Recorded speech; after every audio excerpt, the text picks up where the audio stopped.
My name is Rebecca Ramos, and I'm working with Dylan Tapia and Dama Cantu, and we chose forensic psychology as a career in psychology.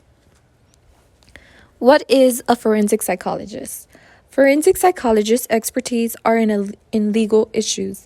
They help judges with decisions in insanity cases. For example, a forensic psychologist could help in choosing which parent would have custody over their child. They are also trained in law and psychology. Degree requirements for a forensic psychologist. Students can earn up to getting their bachelor degree in criminal justice or criminology with a focus in psychology, or vice versa. Usually, a doctoral degree in counseling or clinical psychology is required. After appropriate education and training, these psychologists can apply for board certification. Here are the licensing requirements in Texas for a forensic psychologist. Firstly, they have to get a provisional license. This will allow them to practice as a forensic psychologist for 2 years under supervision, and you must provide documents regarding your citizenship, a background check, and official doctoral scripts regarding your health. The second license after those 2 years is your independent license. This will allow you to practice independently as a forensic psychologist. For that, you must provide proof of supervised experience along with additional documents the Texas State Board of Examiners may ask for. The specific roles for forensic psychologists are custody disputes, evaluate insurance claims, offer testimonies in civil lawsuits, provide psychotherapy services in family courts, provide child custody evaluations, investigate reports of child abuse, and conduct visitation risk assessment. Typical job placements. Forensic psychologists who are licensed with a doctoral degree can work in prisons, police departments, government agencies, and mental health facilities. Forensic psychologists also can work in a private practice.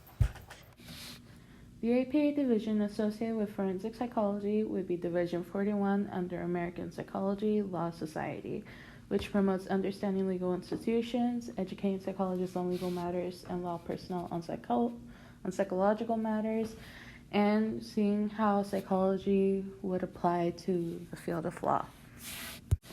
Here are the state and national associations that support the field of forensic psychology. On the state level, it would be the Texas Psychological Association, Dallas Psychological Association, Houston Psychological Association. On the national level, we have the American Psychological Association, American Academy of Forensic Psychology, and American Academy of Psychiatry and Law. And here's how you can integrate your faith into your career. It's not difficult to involve our faith in our career, regardless of what religion one follows. For example, in Christianity, verses such as Isaiah 1:17 encourages justice, especially for those who are oppressed. At the same time, in other religions, such as Islam, they encourage to stand up for what's right, regardless of the people going against you. 3 colleges that offer graduate programs for forensic psychology are University of North Dakota, Abilene Christian University, and the University of Denver. The first graduate university that we put was University of North Dakota. The admissions requirements were a bachelor's degree from an accredited college or university in psychology, criminal justice, sociology, counseling, or social work, a cumulative undergraduate grade point average, a GPA of 3.0 or above, or a graduate degree, a GPA of a 3.5. Submission of a 3-letter of recommendation from those who can comment on your academic abilities or ability to understand complex issues and think critically, for example, formal faculty member or a work supervisor. The 4th requirement that we listed was to satisfy the School of Graduate Studies English language proficiency requirements as published in the graduate catalog. The course schedule for the University of North Dakota included 30 hours required, and then the course schedule would be psychology and law, research methods in forensic psychology, advanced social psychology, behavior pathology, readings in psychology, independent study, elective. There was 12 electives that need to be completed, which was elective diversity psychology, elective cognitive psychology, and elective eyewitness testimony and memory. The tuition for University of North Dakota is $588 per credit and a fee of $71 dollars. And then for the 12 credits in total would be 7,063. Including with the fee, it will be 7,135. Every year, UND awards more than 108 million in financial aid to help students pay for college. There are scholarships, grants, and loans. Specialization of the program.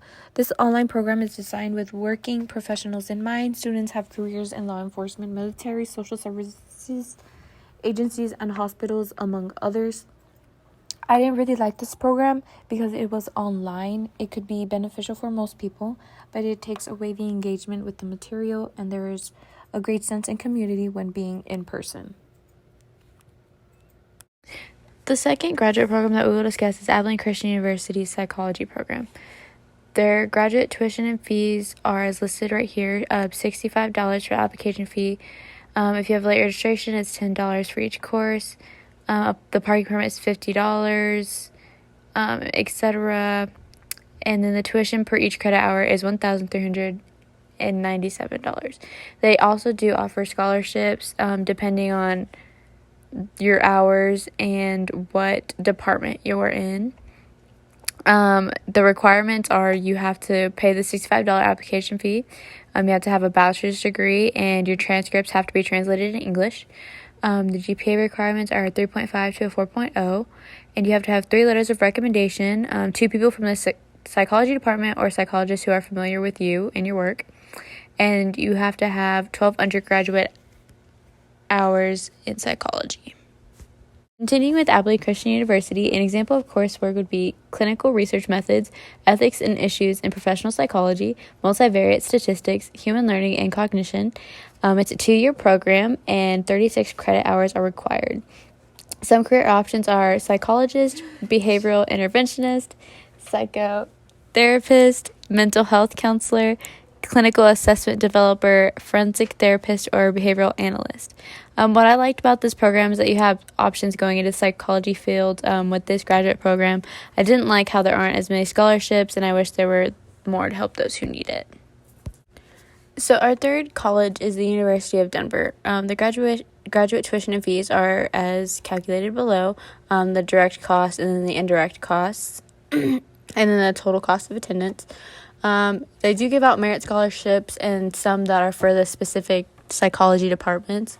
They also accept outside scholarships, and they have links on their website, so you have access to those.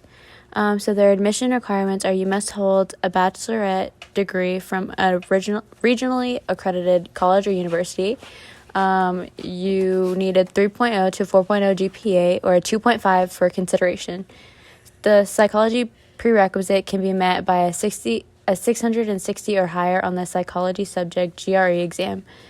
And another requirement is you must complete 4 psychology courses earning a B or better in those classes from a regionally accredited institution. Continuing with the University of Denver, an example of coursework would be conduct high-quality research, consult with different forensic agencies, provide high-quality mental health services for forensic populations. A class would be psychology, public policy and advocacy, or criminal evaluations. This is a 2-year program, and there are 60 semester credits and 45 quarter semester credits needed.